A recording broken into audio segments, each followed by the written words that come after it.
Let's start with a brief summary.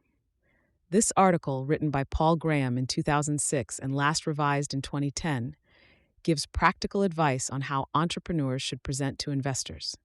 He emphasizes the importance of preparing a compelling product demo, speaking clearly and confidently throughout the presentation, explaining technical details in understandable language, and being able to describe the project in an interesting way. He also advises entrepreneurs to avoid giving too much detail and trying to look overly professional in order to impress investors. Graham states that a successful presentation should excite the investor and make them want to meet with the entrepreneur again to get more information. Before we dive in, I want to share a quick note about how this podcast is created. As you've probably noticed, this podcast isn't voiced by a human, but by artificial intelligence. I'm obligated to inform you of this beforehand due to the rules of AI services. This podcast is made possible by our sponsor, Wope.com, an AI startup that combines content marketing with artificial intelligence to significantly boost traffic and revenue of your startups. For all the latest content, be sure to follow me at x.com/yigitkoner. Now, let's turn our attention back to the essay, #Mastering the Art of Pitching to Investors. Original title, How to Present to Investors. Date, August 2006, April 2007, September 2010. In a few days, it will be Demo Day, when the startups we funded this summer present to investors. Y Combinator funds startups twice a year, in January and June. 10 weeks later, we invite all the investors we know to hear them present what they've built so far. 10 weeks is not much time. The average startup probably doesn't have much to show for itself after 10 weeks. But the average startup fails.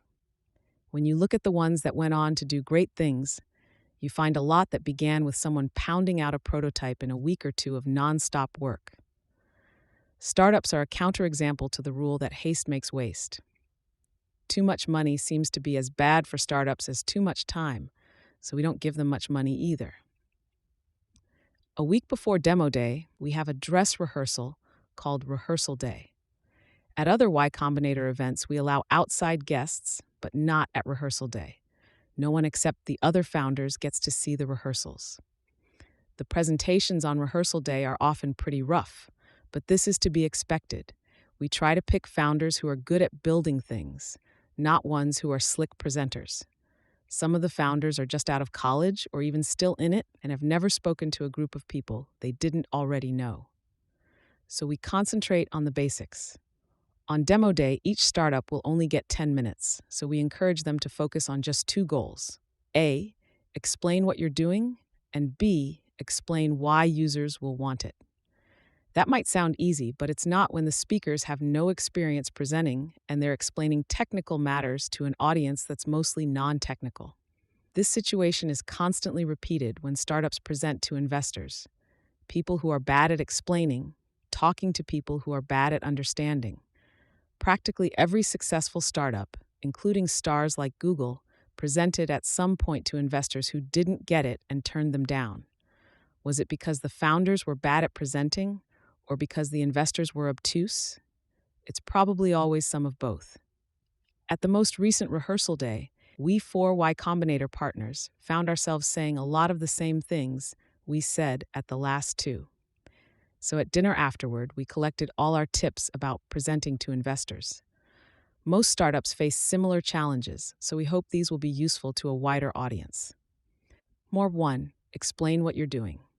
Investors' main question when judging a very early startup is whether you've made a compelling product.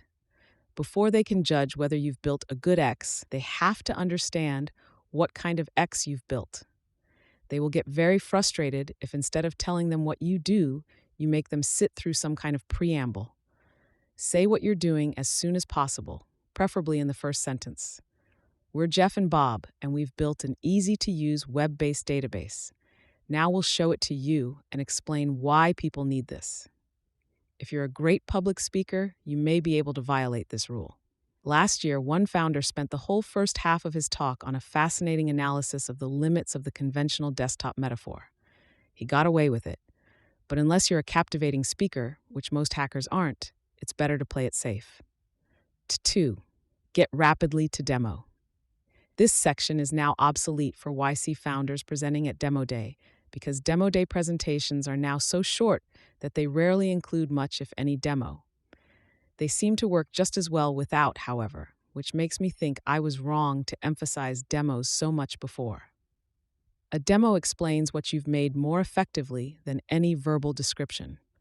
The only thing worth talking about first is the problem you're trying to solve and why it's important. But don't spend more than 1/10 of your time on that. Then demo. When you demo, don't run through a catalog of features. Instead, start with the problem you're solving, and then show how your product solves it. Show features in an order driven by some kind of purpose, rather than the order in which they happen to appear on the screen. If you're demoing something web-based, assume that the network connection will mysteriously die 30 seconds into your presentation, and come prepared with a copy of the server software running on your laptop. 3. Better a narrow description than a vague one. One reason founders resist describing their projects concisely is that at this early stage, there are all kinds of possibilities. The most concise descriptions seem misleadingly narrow. So, for example, a group that has built an easy web-based database might resist calling their application that because it could be so much more. In fact, it could be anything. The problem is, as you approach, in the calculus sense, a description of something that could be anything, the content of your description approaches zero. If you describe your web-based database as a system to allow people to collaboratively leverage the value of information, it will go in one investor ear and out the other. They'll just discard that sentence as meaningless boilerplate and hope, with increasing impatience, that in the next sentence, you'll actually explain what you've made. Your primary goal is not to describe everything your system might one day become, but simply to convince investors you're worth talking to further. So approach this like an algorithm that gets the right answer by successive approximations. Begin with a description that's gripping, but perhaps overly narrow, then flesh it out to the extent you can. It's the same principle as incremental development. Start with a simple prototype, then add features, but at every point have working code. In this case, working code means a working description in the investor's head. Top 4. Don't talk and drive. Have one person talk while another uses the computer. If the same person does both, they'll inevitably mumble downwards at the computer screen instead of talking clearly at the audience. As long as you're standing near the audience and looking at them, politeness and habit compel them to pay attention to you. Once you stop looking at them to fuss with something on your computer, their minds drift off to the errands they have to run later. 5. Don't talk about secondary matters at length. If you only have a few minutes, spend them explaining what your product does and why it's great. Second-order issues like competitors or resumes should be single slides you go through quickly at the end.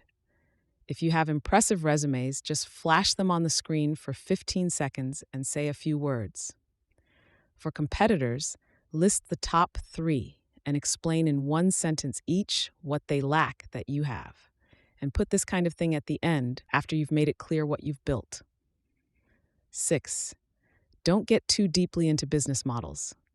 It's good to talk about how you plan to make money, but mainly because it shows you care about that and have thought about it. Don't go into detail about your business model, because A, that's not what smart investors care about in a brief presentation, and B, any business model you have at this point is probably wrong anyway. Recently, a VC who came to speak at Y Combinator talked about a company he just invested in. He said their business model was wrong and would probably change 3 times before they got it right.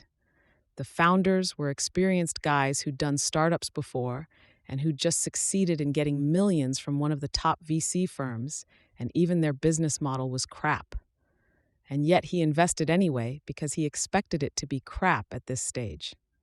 If you're solving an important problem, you're going to sound a lot smarter talking about that than the business model. The business model is just a bunch of guesses, and guesses about stuff that's probably not your area of expertise. So don't spend your precious few minutes talking about crap when you could be talking about solid, interesting things you know a lot about, the problem you're solving and what you've built so far. As well as being a bad use of time, if your business model seems spectacularly wrong, that will push the stuff you want investors to remember out of their heads. They'll just remember you as the company with the boneheaded plan for making money rather than the company that solved that important problem. 7. Talk slowly and clearly at the audience. Everyone at rehearsal day could see the difference between the people who'd been out in the world for a while and had presented to groups and those who hadn't. You need to use a completely different voice and manner talking to a room full of people than you would in conversation. Everyday life gives you no practice in this. If you can't already do it, the best solution is to treat it as a consciously artificial trick, like juggling. However, that doesn't mean you should talk like some kind of announcer. Audiences tune that out. What you need to do is talk in this artificial way and yet make it seem conversational. Writing is the same. Good writing is an elaborate effort to seem spontaneous. If you want to write out your whole presentation beforehand and memorize it, that's okay. That has worked for some groups in the past. But make sure to write something that sounds like spontaneous, informal speech and deliver it that way too. Err on the side of speaking slowly. At rehearsal day, one of the founders mentioned a rule actors use. If you feel you're speaking too slowly, you're speaking at about the right speed. Have one person talk. Startups often want to show that all the founders are equal partners. This is a good instinct. Investors dislike unbalanced teams. But trying to show it by partitioning the presentation is going too far. It's distracting. You can demonstrate your respect for one another in more subtle ways. For example, when one of the groups presented at Demo Day, the more extroverted of the two founders did most of the talking, but he described his co-founder as the best hacker he'd ever met, and you could tell he meant it. Pick the one or at most two best speakers and have them do most of the talking. Exception.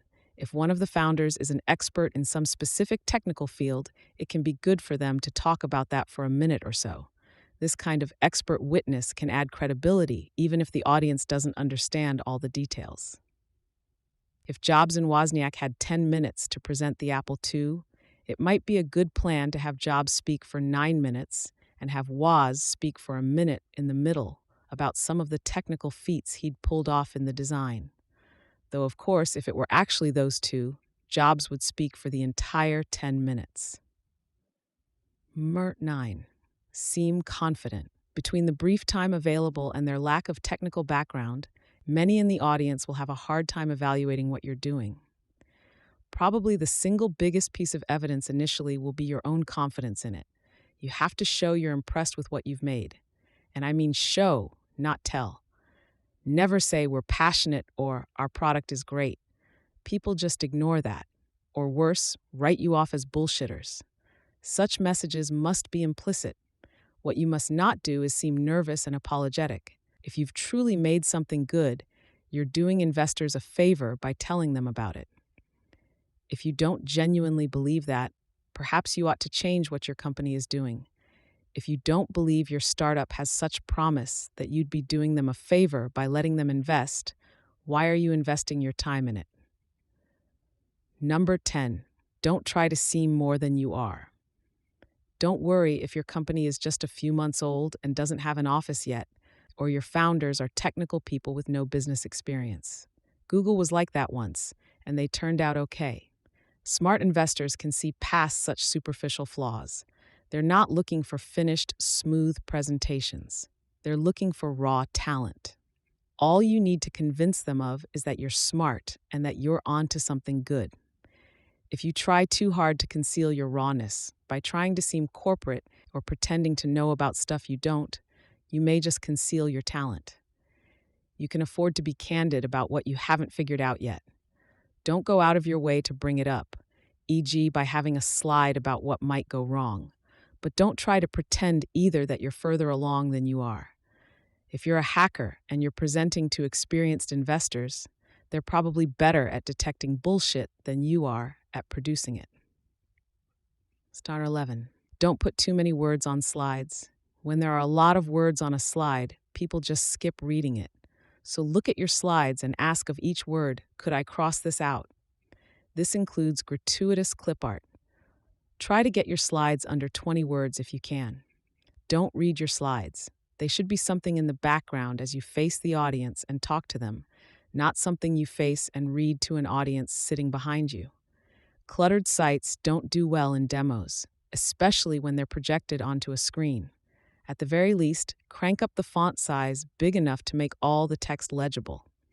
But cluttered sites are bad anyway, so perhaps you should use this opportunity to make your design simpler. Storm 12. Specific numbers are good. If you have any kind of data, however preliminary, tell the audience. Numbers stick in people's heads.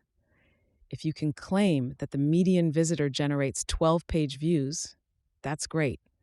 But don't give them more than 4 or 5 numbers, and only give them numbers specific to you. You don't need to tell them the size of the market you're in. Who cares, really, if it's 500 million or 5 billion a year? Talking about that is like an actor at the beginning of his career telling his parents how much Tom Hanks makes. Yeah, sure, but first you have to become Tom Hanks. The important part is not whether he makes 10 million a year or 100, but how you get there. 13. Tell stories about users. The biggest fear of investors looking at early-stage startups is that you've built something based on your own a priori theories of what the world needs, but that no one will actually want. So it's good if you can talk about problems specific users have and how you solve them. Greg McAdoo said one thing Sequoia looks for is the proxy for demand. What are people doing now using inadequate tools that shows they need what you're making? Another sign of user need is when people pay a lot for something.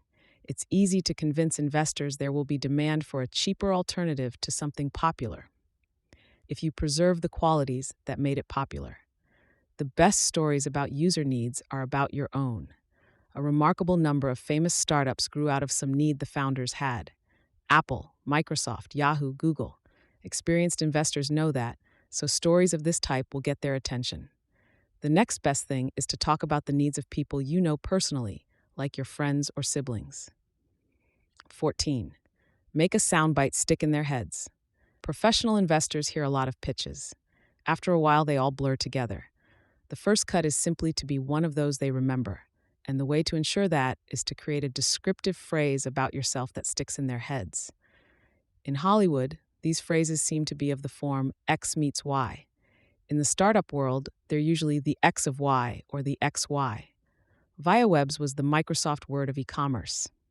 Find one and launch it clearly, but apparently casually. In your talk, preferably near the beginning. It's a good exercise for you, too, to sit down and try to figure out how to describe your startup in one compelling phrase. If you can't, your plans may not be sufficiently focused.